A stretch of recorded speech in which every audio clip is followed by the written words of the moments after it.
Asalamu alaykum warahmatullahi wabarakatuh. Ndugu zangu ni bwana, kiukweli bwana, yani tangia Azam TV iache kuonyesha boxing mpaka sasa hivi, yani boxing tumuli kwenye uhatima, yani umeona, yani boxing imeelekea mwishoni kabisa, hakuna kitu sasa hivi. Huo ndio kweli, umeona. Yani wapo wengine watajitahidi, yani kila mtu atajitahidi kusubutu kwa namna moja ama namna nyingine, lakini tunembea kurudi nyuma. Azam ina mchango mkubwa kwenye boxing. Kwanza kufanya machampioni kwa maarufu Tanzania, na licha kufanya kwa maarufu Tanzania ikafanya pia mabondia kuwa na kipato, yani kujiweza, kujikimu. Kabla ya Azam TV hakuna bondia kwa anamiliki hata baisikeli, lakini sasa mabondia wana magari, wana manyumba,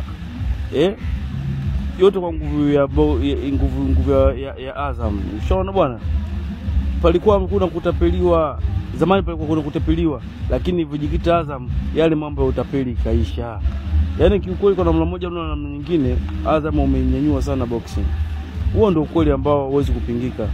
Kwa mfano angalia juzi kati hapa kuna mechi zimechezeka nyingi tu, umeona bwana.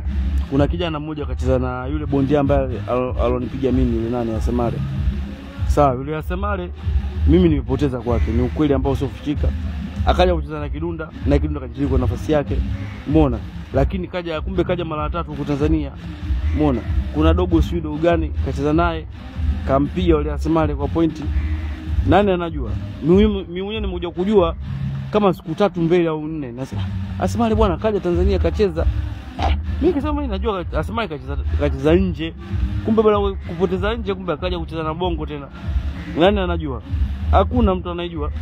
Wanajua wale ambao wapo katika magupu ya boxing, umeona, ndio sana hao ndio wanajua. Angalia. Ndio utaka, yani hapo ndio utaamini kwamba Azam iache tu itwe Azam. Jamani, mimi naomba sana ndugu zangu wa Azam bwana, karibu njoni tena katika boxing.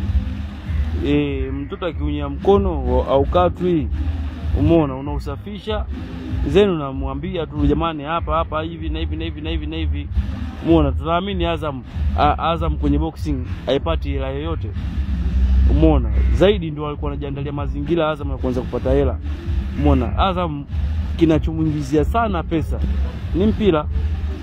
Huo ni ukweli. Hata kwenye sinema zetu bado inazidi kujitoa na toa pesa, lakini naamini itasinia sinema zetu pia ikikua na wasanii wakafanya vizuri, nao ndio pia wakapata pesa. Basi hebu karibuni katika boxing tena, njoni bwana. Boxing napotea, mabundia tunapotea. Ushaona bwana? Kama hivi tumekaa tu namna hii, tunatoka vitambi tu. Tunatoka vitambi tu. Karibuni bwana.